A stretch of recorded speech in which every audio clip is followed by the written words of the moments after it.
بسم الله الرحمن الرحيم. وصفتنا حبايبي النهارده كده مع بعض هنقدم فيها شوربة العدس. هنعمل شوربة العدس في ني بني بطعم المسبك.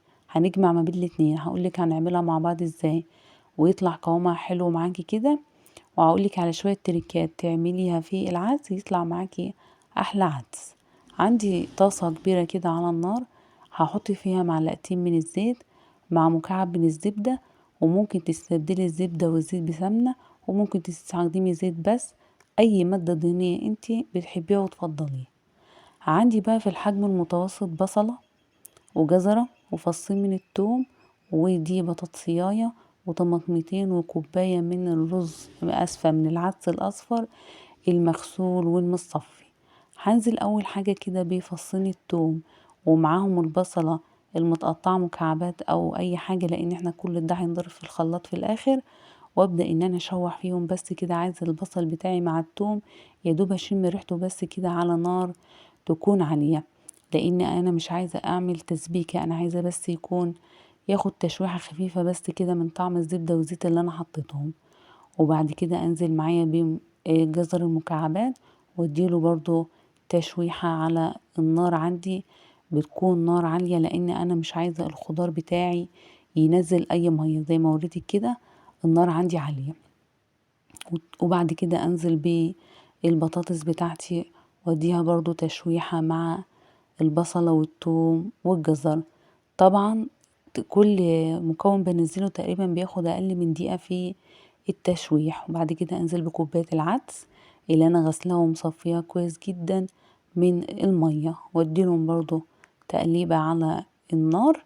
وبعد كده انزل بالطماطم بتاعتي اللي انا مقطعاه، ودي طماطم 2 طماطم تقريبا في الحجم المتوسط، واقلبهم كويس جدا على نار برضو عالية. وهنلاحظ ان الخضار بتاعي ما نزلش اي ميه. عندي التوابل بقى مكعب من المرق، ونص اسفة معلقة من الملح، وكزبرة وكمون وبابريكا.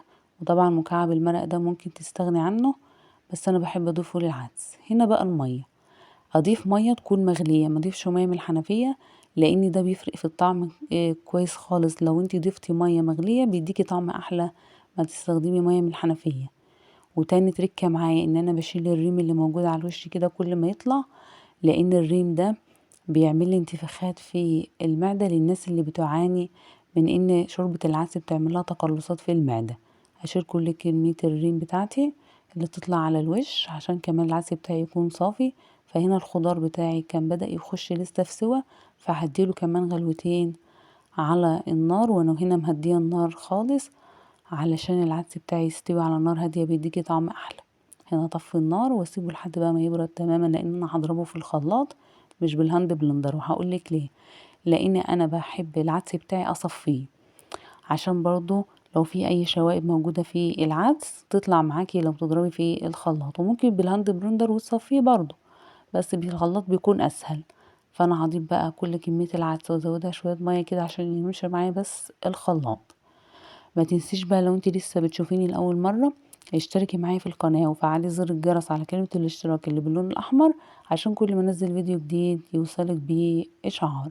هنا عندي حلة بتاعتي هحط فيها مصفى، وانزل بكل كمية العدس، وابدأ ان انا اصفيه من اي شوائب موجودة فيه. وهوريكي دلوقتي كل الشوائب اللي طلعت من العدس عشان تعرفي ليه انا بصفي العدس. الشوائب دي بتعمل تقلصات في المعدة، برضو من ضمن الحاجات اللي الناس بتشتكي منها من العدس. شايفة كل كمية الشوائب دي، العدس بتاعك يطلع لونه صافي، واحسن ما انك تعمليه من غير ما تصفيه. هنا بقى برفعه على نار عالية، واول ما يبدأ يغلي كده بيطلع ريم. كل الريم الابيض ده يا جماعة بنشيله، الريم ده بيكون احد برضو اسباب التقلصات. هنا بدأ يغلي، اشيل برضو الريم اللي على الوش ده، لان الشوربة عشان كمان الشوربة مش تكون صافية كمان وما يكونش فيها اي شوائب بتعمل تقلصات في المعدة. كده حبايبي الملح بتاعه كمان ندوقه طالع مظبوط معايا. دي كل كمية الريم اللي طلعت معايا من العدس حبيت اوريها لك. وهنا العدس طلع لونه صافي. لو حابة تضيفي شعرية محمرة ممكن تضيفيها في مرحلة الغليان على النار، وممكن كمان تعملوا طشة بالثوم في الاخر، لكن انا بكتفي بالعدس بتاعي يكون كده، بيكون طعمه خفيف ومبيعملش حموضة، جربي طريقتي ان شاء الله في العدس تعجبك.